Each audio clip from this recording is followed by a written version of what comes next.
Right when you log into TikTok, you'll be taken to your For You page, or FYP. Just as the name says, TikTok is trying to show you the best videos for you, either based on what's popular that day on the app or what you've engaged with previously.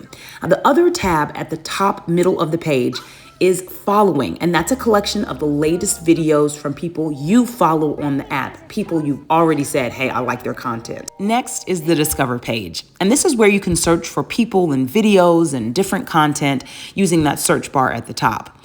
It's also where TikTok has curated different popular hashtags. You can see some from this day were TikTok and spring and women-owned business.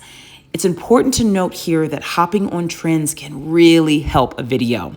So you should try to visit this page regularly and see what is trending and where you and your brand could fit into that. But remember, don't force it. This app really is all about authenticity, so not every trend will work for you, and that's perfectly okay.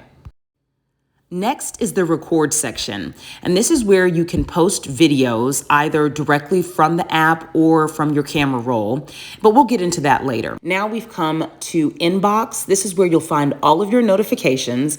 This tells you who has liked and commented on your videos as well as who has followed you. And last is your profile. This is where you can see all of the videos that you have posted. There's also that little bookmark button, and that will take you to your favorites, videos that you would like to save, as well as sounds, effects, comments, questions. There are a lot of options of things that you can save so you can remember them within the app.